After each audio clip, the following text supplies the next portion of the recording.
ஆண்டவராகிய இயேசு கிறிஸ்துவின் பரிசுத்தமுள்ள நாமத்திலே உங்களை நான் வாழ்த்துகிறேன்.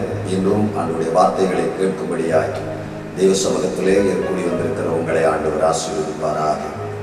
இன்றைக்கு உங்களோடு பேசும்படியாய் ஆண்டவருடைய வார்த்தைக்காக நான் வேதாகமத்தை திறந்து தியானித்த போது என்னுடைய ஆவியிலே தொடப்பட்ட ஒரு வேத பகுதியை வாசித்து நான் உங்களுக்காக தேவ ஆலோசனை சொல்லும்படியாய் விரும்புகிறேன். கர்த்தருடைய வார்த்தைகளை கவனமாய் கேளுங்கள். சங்கீதங்களின் புஸ்தகம் 19ஆம் சங்கீதம் அதனுடைய 12ஆம் வசனத்திலே விவிதமாக நாம் வாசிக்கிறோம். சங்கீதம் 19:12 தன் பிழைகளை உணர்கிறவன் யார்? தன் பிழைகளை உணர்கிறவன் யார்? சங்கீதம் 53:2 வாசிக்கிறோம். சங்கீதம் 14:2 வாசிக்கிறோம். தேவனை தேடுகிற உணர்வுள்ளவன் உண்டோ என்று பார்க்க தேவன் மனுபுத்திரரை நோக்கி பார்க்கிறார். இப்போ ஆண்டவரை தேடுகிறார்கள், உணர்வுள்ளவர்கள் உண்டோ? தேடுகிறதில் உணர்வுள்ளவர்கள் உண்டோ? உணர்வோடு தேடுகிறார்களோ? அங்க பார்த்துட்டு ஒருவர் இல்லை அப்படின்னு பதில் சொல்லுகிறார். தேவனை தேடுகிறவர் உணர்வோடு தேடுகிறவர்கள் இல்லை, தன் பிள்ளைகளை உணர்கிறவர்கள் இல்லை என்று சொன்னார் இல்லையா? தன் பிள்ளைகளை உணர்கிறவர்கள் பொதுவா பாருங்க, ரோட்ல நடந்து போயிட்டு இருப்போம், பாதையில் நடந்து போயிட்டு இருப்போம், காலு முள்ளு மேல குத்தி இருக்கும், பட்டு முள்ளு குத்தி இருக்கும், அவ்வளவு கத்துவோம். பக்கத்துல கூட வரவர் கேட்பாரு, என்ன ஆச்சு? முள்ளு குத்திருச்சு அப்படின்னு. முள்ளு குத்தாது, அதுக்கு கையும் கால் கிடையாது. நாம காலை கொண்டு போய் அதுக்கு மேல மிதிச்சதுனால முள்ளு உள்ளால் கச்சிருச்சு. நான் காலை முள்ளுக்கு மேல வச்சேன்னு சொல்ல மாட்டேன், முள்ளுதான் குத்திச்சு அப்படின்னு. கம்ப்ளைண்டா முள்ளுக்கு மேல சொல்லுவோம். கல்லுக்கு மேல ஒரு கால் தட்டுச்சுன்னா சொல்லுவோம் கல்லு தட்டுச்சு. கல்லு தட்டாது, காலு தான் போய் கல்ல தட்டுச்சு, அதை சொல்ல மாட்டேன். பொதுவாக வீட்டை விட்டு வெளியே போறோம், வீட்டுக்குள்ள வர நேரம் போற நேரம் முன்னால உள்ள வீடுகள் எல்லாம் வாசல் நிலையெல்லாம் ரொம்ப தாழ்வா இருக்கும். வர நேரம் போற நேரம்லாம் அடிப்போம். என்ன ஐயோமா என்ன ஆச்சுமா? அந்த பக்கத்துல இருக்கு நிலக்கால் இடிச்சிருச்சு. அது இடிக்கல, நான் தான் போய் இடிச்சேன்னு சொல்ல மாட்டேன். என்ன இப்ப அந்த சட்டையை போடுறது இல்லை, அது சின்னதா போயிடுச்சு. சட்டை சின்னதா போகல, நான் பெரிய ஆளா இருக்கேன், அதை சொல்ல மாட்டேன். இப்படி சில காரியங்களை உணர்ந்து கொள்ளக்கூடிய தன்மை இன்றல்ல அன்று தொட்டு மக்களுடைய வாழ்க்கையில் மிக குறைவு. வேதம் அதை அழகா சொல்லுகிற உணர்வுள்ளவர்கள் உண்டோ? ஒருவன். தன் பிள்ளைகளை உணர்கிறவன் யார்? தேவன் இந்த உணர்வடைதலை உருவாக்குவார். உணர்வு அப்படின்னா ஜீவன் அப்படின்னு, உயிர் இருக்கணும் அப்படின்னு அர்த்தம். உணர்வு, உயிர் இருந்தா உணர்வு இருக்கும், ஜீவன் இருந்தா உணர்வு இருக்கும். இப்ப மனிதர்களுக்கு ஜீவன் இல்லையா? சரீர ஜீவன் இருக்கிறது. தேவன் தேடுகிற உணர்வு என்பது ஆவிக்குரிய பிரகாரம், அது சரீர ஜீவன். ஆவிக்குரிய ஒரு ஜீவன், ஆவிக்குரிய ஒரு வாழ்வு. அந்த ஆவிக்குரிய ஜீவன் சரியாக இருந்தால், அது உயிருள்ளதாக இருந்தால் உணர்வு தான். இங்க என்ன சூழ்நிலை? எல்லாரும் பாவம் செய்து தெய்வ மகிமை, பாவத்தின் சம்பளம் மரணம், பாவம் செய்கிற ஆத்மா சாவு. அதை சொன்ன பாவத்தினாலே மரணத்தினுடைய நிலைகள் ஆவிக்குரிய கட்டத்தில் உருவாகின. உணர்வடைதல் என்பது மிகவும் குறைவு. தேவனை தேடுகிறவர்களுக்குள்ளேயும் உணர்வில்லாத. இன்றைக்கு நான் மிக இந்த சுருக்கமான நேரத்தில் உண்மையான உணர்வடைதல் வரும் பொழுது ஏற்படுகிற 7 அனுபவங்களை உங்களுக்கு நான் சொல்கிறேன். உணர்வடைதல் உங்களுக்குள் வந்தால் உங்களுக்குள் ஏற்படும் மாற்றம் 7 காரியங்களை ஒரு குறிப்பிட்ட வேத பகுதியில் உங்களுக்கு நான் சொல்கிறேன். 1 நாளாகமம் 21ஆம் அதிகாரத்திற்கு நாம் போகலாம். பழைய ஏற்பாட்டிலே 1 நாளாகமம் 21ஆம் அதிகாரத்திற்கு நாம் சொல்கிறோம். இங்கே தாவீதை சாத்தான் ஜனத்தை தொகையிடுவதற்காக ஏவிடுகிறார். அவனுடைய படைத்தளபதியும் அவனை சார்ந்தவர்களும் வந்து சில முக்கியமஸ்தர்கள் சொல்லுகிறார்கள், வேண்டாம், ஆண்டவர் நம்மை ஆசீர்வதித்திருக்கிறார், அதை என்ன வேண்டாம் என்று சொல்லு. எல்லாருடைய பேச்சையும் மிஞ்சி ராஜாவுடைய பேச்சு ஜெயம் பெற்று ஜனத்தை எண்ணியாக வேண்டும் என்றால் எவ்வளவு யுத்த வீரர்கள் இருக்கிறார்கள் என்று எண்ணி கணக்கெடுத்துக் கொண்டால் நமக்கு ஒரு தைரியம் வந்துவிடும் என்று இவன் மாம்சத்தில் இறங்கிவிட்டான். சாத்தான் ஏவினதுனால இவன் அதுக்கு அடிமைப்பட்டு விட்டான். இப்ப ஆண்டவருடைய கோபம் வந்து விட்டது. ஆண்டவருடைய கோபம் வந்து விட்டது. நான் எல்லாவற்றையும் நடத்தி கொண்டிருக்க, யுத்தங்களை நடத்தி ஜெயம் கொடுத்துக் கொண்டிருக்க, ஆசீர்வாதமான காரியங்களை தேசத்தின் நடுவில் நிறைவேற்றிக் கொண்டிருக்க, இவன் மனிதர்கள் மேல் நம்பிக்கை வைத்து சாத்தானுடைய ஆலோசனைக்கு செவி கொடுத்து விட்டானே தாவீது என்று சொல்லி ஆண்டவர் காத்து தீர்க்கதரிசியை கூப்பிட்டு அனுப்புவார். அனுப்பி 3 காரியத்தை முன்னே வைப்பார். இப்படி காரியங்கள் நடக்கும் போது நீ என்ன செய்ய போகிறார் என்று சொல்லி, அப்போ இவன் தான் செய்த பாவத்தை குறித்த உணர்வு, தான் செய்த தவறை குறித்த உணர்வு தாவீது உண்டாகும். ஜனத்தைத்தானே எண்ணி தொகையிட சொன்னான். அது ஒரு பெரிய பாவமா? செய்வாண்டத்திலே பாவம் செய்த பொழுது இவர் இதை என்று சொல்லியிருந்தால் ஓகே, பாவம் செய்தால் நிச்சயமாக. இப்ப ஜனத்தை எண்ணி தொகையிட சொல்லுகிறான். அவன் தேசத்தில் இருக்கிற ஜனங்கள், அவன் ஆசீர்வதித்து கொடுத்த ஜனங்களை எண்ணி கணக்கெடுப்பது ஒரு பெரிய பாவம் என்று சொல்வது. ஆனால் தேவனுடைய பார்வையிலே அது பாவம். இந்த இடத்திலே ஆண்டவர் அவனுக்கு உணர்வடைவதற்காக தீர்க்கதரிசி அனுப்புகிறார். தீர்க்கதரிசி அனுப்பி தேவ தன்னுடைய கோபத்தை அவனுக்கு வெளிப்படுத்தும் வழிகளை சொல்லுகிறார். தேவ கோபாக்கனை வழிகளை. அப்ப அவனுக்கு உணர்வு உண்டாகுது. தாவீதுடைய இருதயத்தில் பொதுவாக தாவீதுடைய வாழ்க்கையில தவறுகள் ஏற்பட்டது உண்மை. தாவீதை ஆண்டவர் அவனுடைய இருதயத்துக்கு ஏற்ற மனுஷன் என்று சொல்லுகிறார். அவன் 10 வருடத்திலே தவறு பண்ணினான், இங்கே தவறு பண்ணுகிறான். பல இடங்களில் அவருடைய வாழ்க்கையில சின்ன சின்ன தவறுகள் ஏற்பட்டது. ஆனால் தவறுகள் ஏற்பட்ட பொழுது, அந்த வீழ்ச்சிகள் ஏற்பட்ட பொழுது தாவீது தேவனுடைய மக்கள் வழியாக உணர்த்தப்பட்ட பொழுது அதை உணர்ந்து, அதை விட்டு திருந்தி உணர்வடைந்து அதனுடைய அனுபவங்களை தன் வாழ்க்கையில் நிறைவேற்றினார். அது தேவனுடைய பார்வையில் வெளியேறப்பட்டதாய் மாறினார். ஆகினாலே ஆண்டவர் சொன்னார், அவன் என் இருதயத்துக்கு ஏற்றவன். கர்த்தருடைய பிள்ளைகளை இன்றைக்கு அந்த படிகள், அந்த உணர்வடைதல் படிகளை நான் உங்களுக்கு சொல்லிக் கொடுக்க முடியாது. உண்மையிலேயே தவறுகள் வாழ்க்கையில் ஏற்படும் பொழுது தேவன் வார்த்தைகளின் வழியாய், செய்திகளின் வழியாய், தரிசனங்களின் வழியாய், சொப்பனங்களின் வழியாய், தீர்க்கதரிசிகளின் மூலமாய், ஏன் தேவன் அனுப்புகிற சில நியாய தீர்ப்புகளின் வழியாய், பட்டயத்தின் வழியாய் கர்த்தர் உங்களை கண்டித்து உணர்த்தும் பொழுது உங்களுக்கு உணர்வடைதல் உண்டாகும். அந்த உணர்வடையும் பொழுது நம்முடைய இருதயத்தை கடினப்படுத்தி கல்லாக்கி கொள்ளாமல் கர்த்தருடைய பாதத்திலே சரண்டர் ஆவதை கற்றுக்கொள்ளும். தேவனிடத்திலிருந்து இரக்கங்கள் உண்டு, அவரிடத்தில் மன்னிப்பு. அவர் நம்மை திரும்பவும் எடுத்து நிறுத்தி அவருடைய இருதயத்துக்கு ஏற்ற மக்களால் நிறுத்துவதற்கு இங்கே இந்த பகுதியை நான் உங்களுக்கு காண்பிக்கிறேன். 21ஆம் அதிகாரத்தை நீங்கள் கூட வேதாகமத்தை திரும்பி பாருங்கள். அங்கே சில வசனங்களை 18வது வசனத்திலே இருந்து சில வசனங்களை உங்களுக்கு வாசிக்கிறேன். என்ன உருவாக்குகிறது? 18, 19 உண்மையான உணர்வடைதல் என்ன செய்கிறது? நான் வாசிக்கிறேன், கவனமாய் கேளுங்கள். அப்பொழுது எபூசியனாகிய ஓர்னானின் களத்தில் கர்த்தருக்கு ஒரு பலிபீடத்தை உண்டாக்கும்படி தாவீது அங்கே போக வேண்டும் என்று தாவீதுக்கு சொல் என்று கர்த்தருடைய தூதன் காத்துக்கு கட்டளையிட்டான். அப்படியே தாவீது கர்த்தரின் நாமத்தினாலே காத்து சொன்ன வார்த்தையின் படியே போனான். எவ்வளவு அற்புதம் தெரியும். அதன் உணர்வடைந்தது. தவறு நடந்துச்சு. இப்போ ஒரு வாய்ப்பு, சந்தர்ப்பம் கொடுத்து ஆண்டவர் சொல்லுகிறார், நீ தப்பு நடந்துருச்சு, நீ உடனேயே ஒரு நாள் களத்திற்கு போய் அங்கே எனக்கு ஒரு பலிபீடம். ஆண்டவருடைய அந்த வார்த்தையை தீர்க்க அந்த தேவ மனிதன் மூலமா இவன் தாவீது கேட்ட உடனேயே வேதம் சொல்லுகிறது, அவன் உடனேயே புறப்பட்டு போனான். உணர்வடைதலின் முதல் படி என்ன? கீழ்ப்படிதல். உணர்வடைதலின் முதல் படி கீழ்ப்படிதல். ஆண்டவர் என்ன சொல்லுகிறாரோ அதுக்கு உடனே அவன் கீழ்ப்படினான், புறப்பட்டு போனான். கீழ்ப்படிதல். தவறு செய்தால் ஆண்டவர் கண்டித்து உணர்த்தும் பொழுது கீழ்ப்படியும். எந்த பகுதியை எப்படி, எந்த இடத்தை சரி செய்ய வேண்டும், எதை செய்ய வேண்டும், எதை செய்யக்கூடாது, எங்க என்ன ஆலோசனை தேவன் கொடுக்கிறார், கீழ்ப்படிவது தேவனுடைய பார்வையில் விளையாடுகிறது. உணர்வடைதல் உருவாகும் பொழுது கீழ்ப்படிதல் உருவாகும். கீழ்ப்படிதல் முதல் அடையாளம். கீழ்ப்படிதல் பிள்ளைகள் உணர்வடைதல் உள்ளவர்களாக இருக்கிறார்கள்.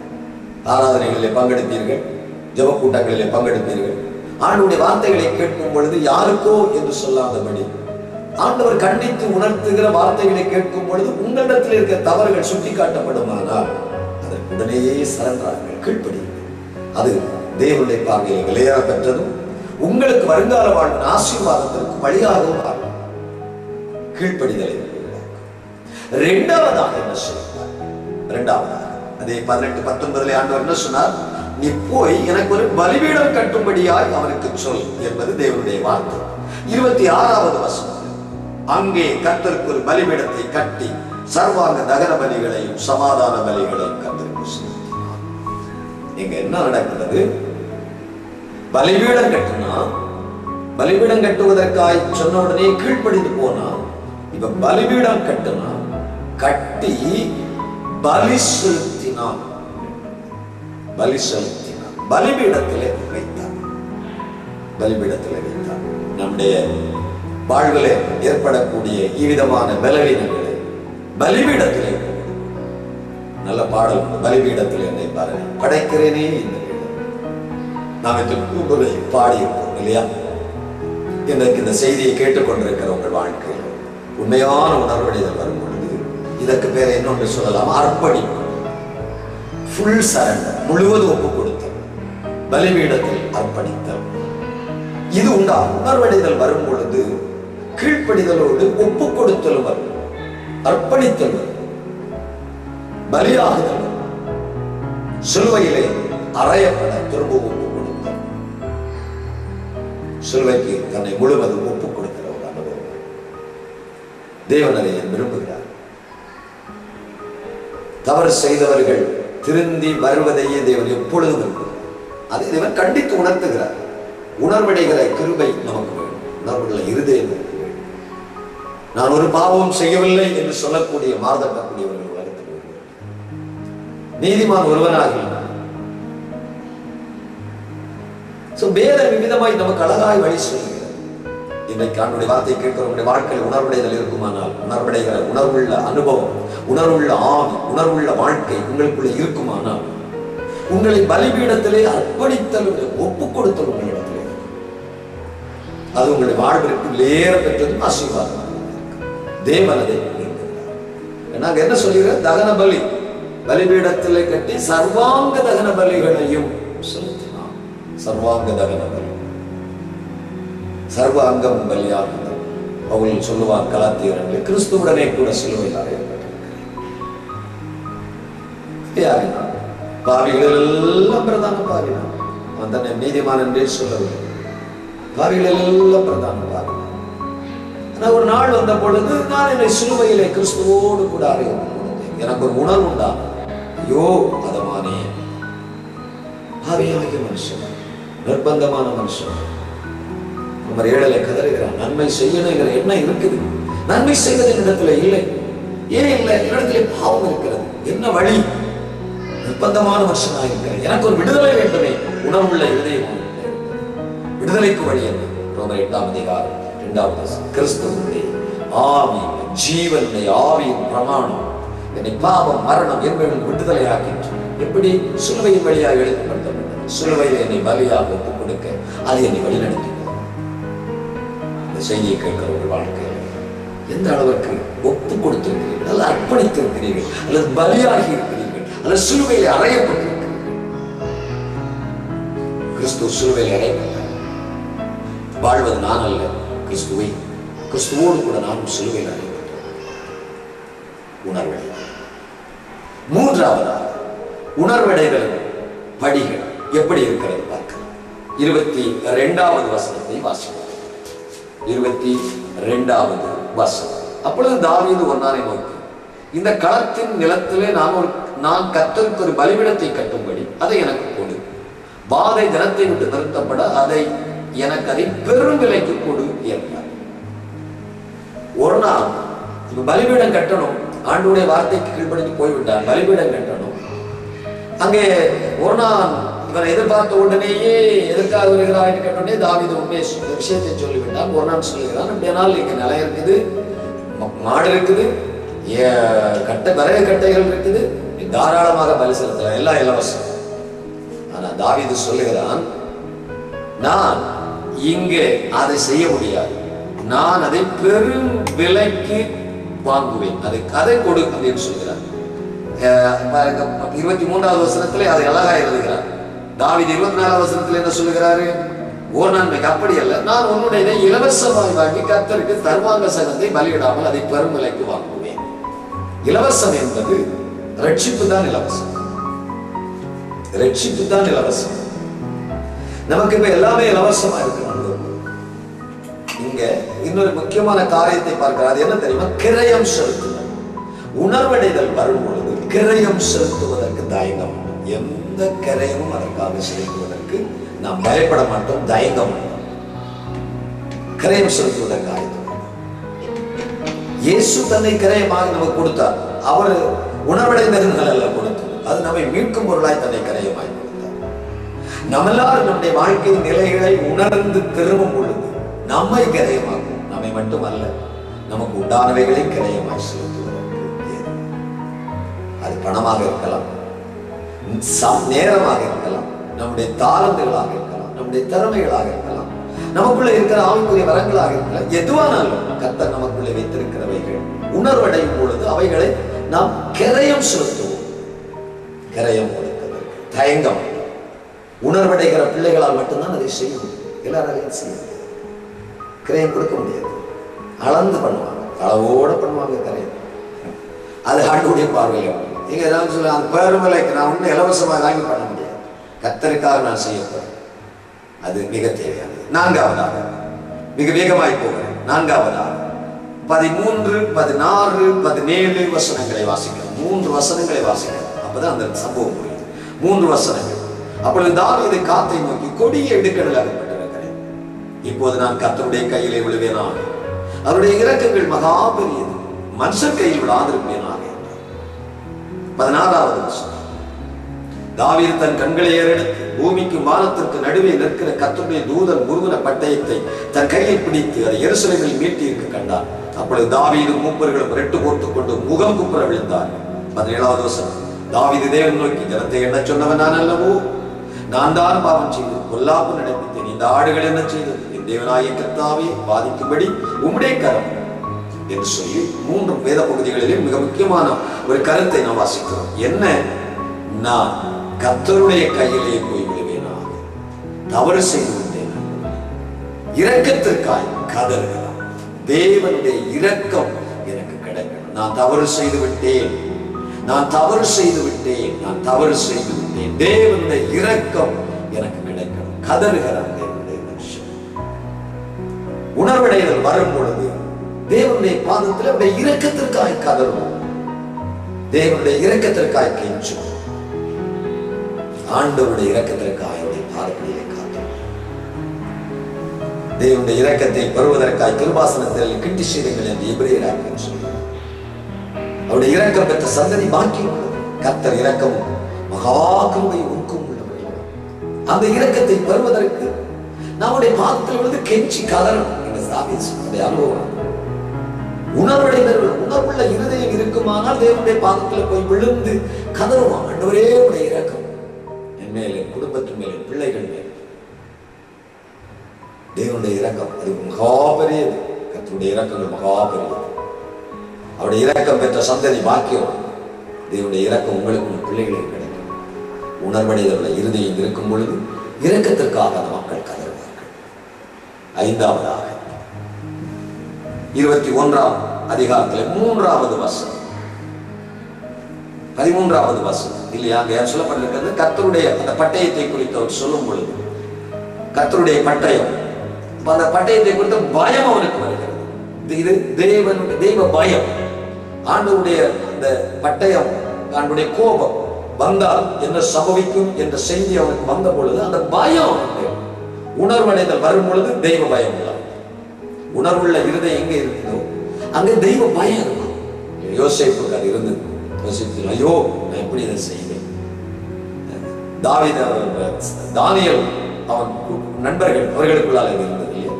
ஐயோ நம்ம இதை எப்படி செய்யணும்? நம்ம ஆண்டவருடைய பிள்ளை. சங்கீதத்தில் ஒரு பகுதி உண்டு, நான் அந்நிய தேசத்துல போய் எப்படி சீயோனின் பாட்டை பாடுவது? பயம் அவர்களுக்கு, தெய்வ பயம் அவர்களுக்கு. எப்படி, எதனால அது இருந்ததுன்னா உணர்வுள்ள இருதயம் அவர்களுக்கு. உணர்வடையும் பொழுது பயம் உள்ள வந்து சேரும். என்ன பயம்? தெய்வ பயம். கர்த்தருடைய பட்டயத்தை குறித்த பயம், நியாய தீர்ப்பை குறித்த பயம், கோபத்தை குறித்த பயம் உள்ள வரும் ஒரு பக்கத்துல. ஓ நமக்கு அதெல்லாம் தேவையில்லை அப்படின்னு சொல்லி இன்றைக்கு அநேகர் பிரசங்கிக்கிறார்கள். நல்லது, நான் தவறு என்று சொல்லவில்லை. ஆனால் கண்டிப்பாக உங்களை கொண்டு இருக்க வேண்டும். நீங்கள் உணர்வுள்ள இருதயத்தோடு இருக்கும் பொழுது உங்களுக்குள்ளே ஒரு பயமும் இருக்க வேண்டும். சங்கீதம் 2 சொல்லுகிறது, பயத்துடனே கர்த்தரை சேவியுங்கள், நடுக்கத்துடனே கழிப்பீர்கள். பயம், கர்த்தரை பற்றும் பயம், அது உங்களுக்கு ஜீவனாகும். அது உங்களுக்கு நித்திய ஜீவனுக்கு ஏதுவாக தேவனுடைய பார்வையில மிகப்பெரிய இருக்கின்றது. உணர்வடைதல் வரும்பொழுது தெய்வ பயம் உள்ளே வருகிறது. இன்னொரு வசனத்தை வாசிக்க 26வது வசனம் 26ல என்ன வாசிக்கிறோம்? அதனுடைய பிற்பகுதியை வாசிக்க. அங்கே கர்த்தருக்கு ஒரு பலிபீடத்தை கட்டி சர்வாங்க தகன பலியிலும் சமாதான பலியிலும் செலுத்தி கர்த்தரை நோக்கி விண்ணப்பம் பண்ணினான்.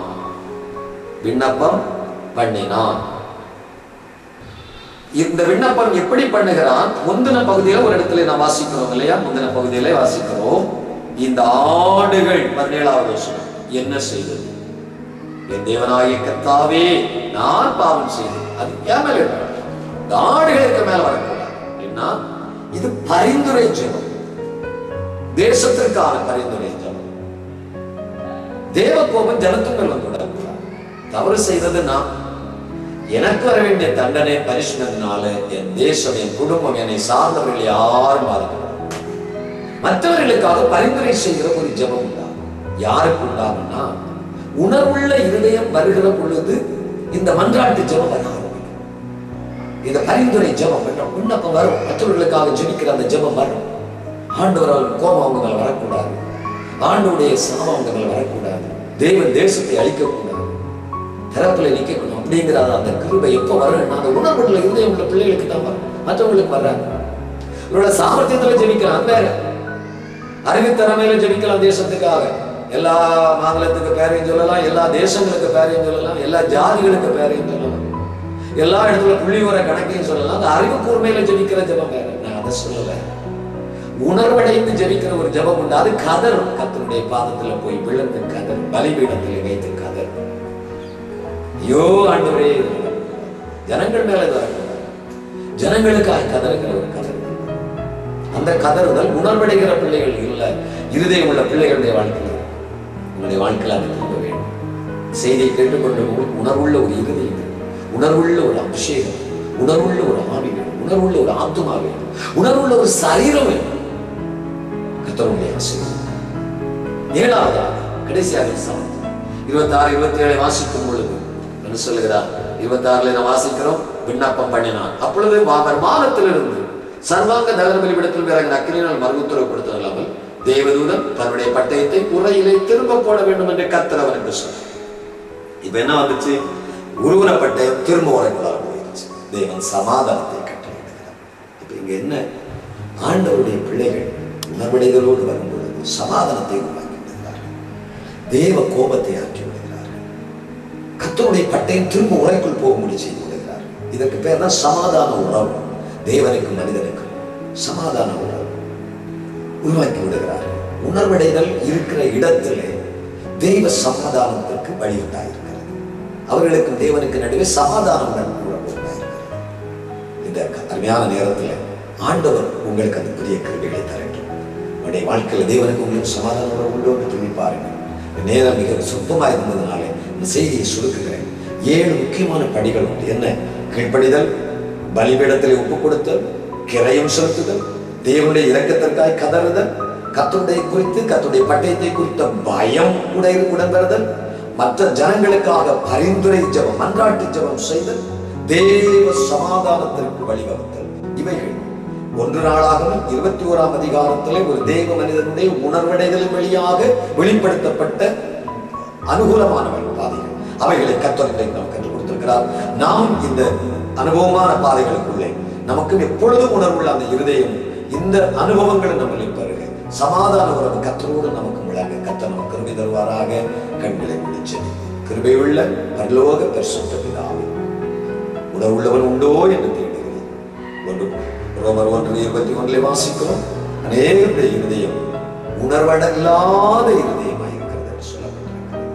நீ எங்களுக்கு உணர்வுள்ள இருதயத்தை தந்திருக்கிறேன், உணர்வோடு உம்மை தேட கிருபை தந்திருக்கிறேன். நாங்கள் என்னை கேட்ட இந்த வார்த்தைகளின்படி என்னுடைய வாழ்விலை பல அனுபவங்களை எங்கள் உணர்வடைதலின் வழியாக நாங்கள் நிரூபிக்கும்படி எங்களை வைத்திருக்கிறேன். உம்மோடு எங்களுக்கு தந்திருக்கிற சமாதான உறவுக்காய் ஸ்தோத்திரம். நாங்கள் உணர்வடைதலின் மக்கள் என்றும் உணர்வோடு உம்மை தேடுகிறவர்கள் என்றும் உடைய சந்தியிலே விளங்கும்படியாக தொடர்ந்து உமது கிருபையை தந்து நடத்தும். ஆசீர்வதியும் இயேசுவின் நாமத்தில்.